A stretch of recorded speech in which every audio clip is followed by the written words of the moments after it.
As for Schuhart, entering the zone fighting against the authorities and exposing himself to the dangers posed by anomalies serve as an imaginary cure for his afflictions, one that, as it turns out, does not yield results. Although in his reflection during the conversation with McNaugh, he envisions himself in the context of a regular life in Europe or Africa, without desires and overcome by nausea as he rides the subway home from work, by the very end of the novel, the circle closes at the very point he sought to escape. Having endured the agony of battling anomalies, the nausea induced by his views of his own life, and finally the numbness of his powerlessness before the zone, Red stands on the brink of the golden sphere, empty and devoid of personal desires, repeating Arthur's words.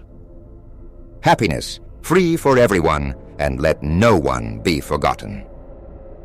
It becomes evident that heroic narratives, adventures, and exploits fill the imagination, motivate, inspire, and generally provide a sense of satisfaction. However, like all our great stories, they conceal more than they reveal. They rely on retroactively imposing grandeur, though it is far more likely that emptiness is the constant of human existence, articulated with greater or lesser clarity. The same thing applies to us riding trams to work, as it does to the sailor standing before the potential of the unknown. The zone in the game makes this abundantly clear. You only need to pause by a campfire and listen to what the NPCs are saying. Что-то не весело мне сегодня. Все кругом грустное, все некрасивые. Все течет, все поломалось, и ничего не меняется. Сегодня сидим себе спокойно, водочку кушаем, а завтра уже берется куда-то надо, материалы добывать. Ох, и страшно на белом свете жить. И зачем я только из мамочкиного пуза вылез? И кто бы знал, как мне домой охота. Как меня прижало. Да, настроение хуже не бывает. И гнусь кругом сплошная. Да. Вот ведь как грустно все выходит. Viewed in this context, the poem by Arseny Tarkovsky, featured in the film but equally applicable to the book and the game, burns even more profoundly. Now summer is gone and might never have been. In the sunshine it's warm, but there has to be more. It all came to pass, all fell into my hands, like a 5-petaled leaf, but there has to be more. Nothing evil was lost, nothing good was in vain, all ablaze with clear light. But there has to be more. Life gathered me up, safe under its wing. My luck always held, but there has to be more. Not a leaf was burned up, not a twig ever snapped. Clean as glass is the day, but there has to be more. Let us return to the mentioned wish. This seemingly innocuous sentence actually contradicts what we observed in the previous quotations, regardless of whether it pertains to his own thoughts or those he attributes to Kirill. The desire for unearned happiness negates the need for consciousness and intellect, which are the source of both the yearning for knowledge and the meaning found in the abstractions we glorify: freedom, duty, will, honor, and so on. Alienation is an inevitable consequence of intellect, and there is no cure for it. The only question is when and to what extent this feeling will manifest. However, this sense of emptiness is precisely what motivates action aimed at changing the state of affairs, whereas happiness free for all implies an abandonment of consciousness, of the quest to uncover, and ultimately of humanity itself. From this perspective, there is no room to glorify reason, consciousness, or intellect. They are merely evolutionary tools, and it is entirely valid to question whether they are worth the inevitable suffering they bring. The Strugatskys therefore remain unrelentingly somber. As for the game, we see that the developers share this sentiment. Thus, regardless of Strelok's desire, the ultimate outcome can only be death or blindness, a negation of all prior struggles and efforts. By deciding to approach the monolith and thereby shorten the path of the quest, the player consciously abandons the harder but the only correct choice. Mystery is discarded through this surrender, yet the question remains as to whether even the alternative path can bring fulfillment, despite being, as we have said, the only correct one. Now, seeing Strelok's feelings and reactions in Call of Pripyat, we can conclude that they probably cannot. Be that as it may, for now we must move on to another topic, namely the relationship between empiricism and knowledge. In overcoming the challenges posed by work in the zone, Schuhart primarily relies on what might be called intuition or a sense of foreboding. It has been mentioned that both Kirill and Arthur meet their ends either directly in the zone or as a result of subsequent contact with an anomaly.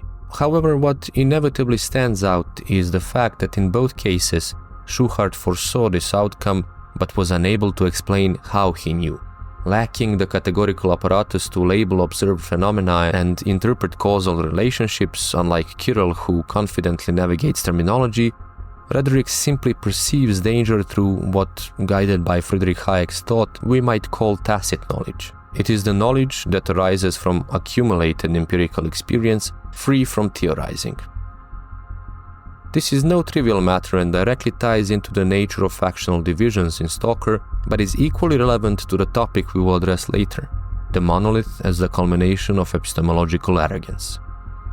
To understand it adequately, however, we must examine several quotations. Let us begin with Schuhart's reflection on the nature of Kirill's vocation.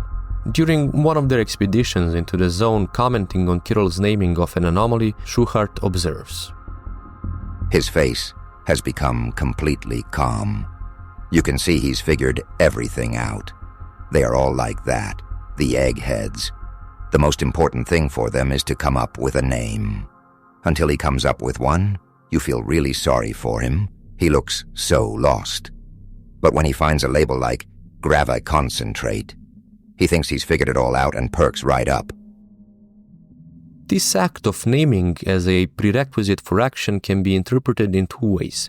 On the first level, the personal and far less intriguing one, we can speak of apprenticeship, the amusing, uncomfortable, and sometimes dangerous, yet undoubtedly necessary phase of life in which youth, through practice, begins to grasp the complexity of reality. During this phase, they cling tightly to their initial notions, only to later realize the limitation or impracticality of such concepts when tested against real-world experience.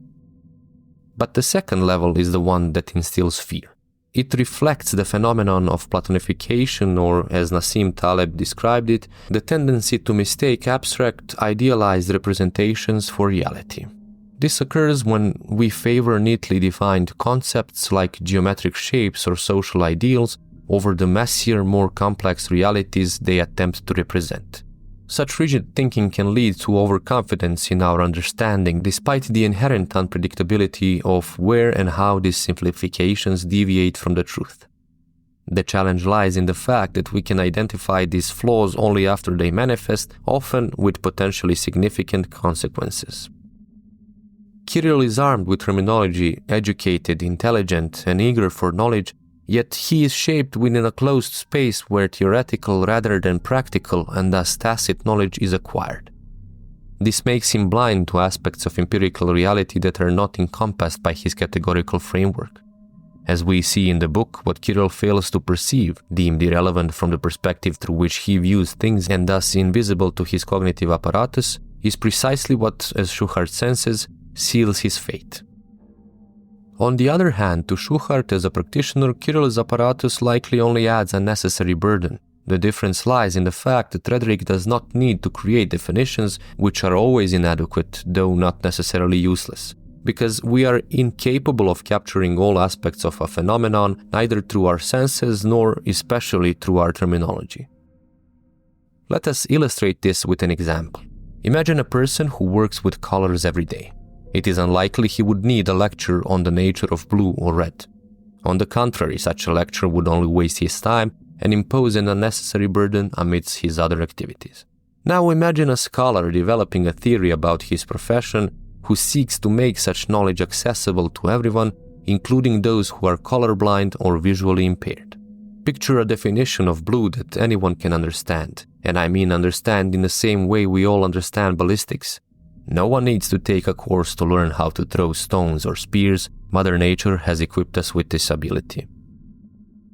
The gravity of this issue cannot be overstated, especially when it comes to large-scale interventionist endeavors such as communism. In the world of S.T.A.L.K.E.R, this manifests in attempts to control the minds of animals and humans, with people ambitious enough to believe in their own ability to influence the noosphere and create, at least ostensibly, a perfect world. As we see, unaware of the flaws in their map, the scientists of sea consciousness produce an ecological disaster that spirals beyond their control.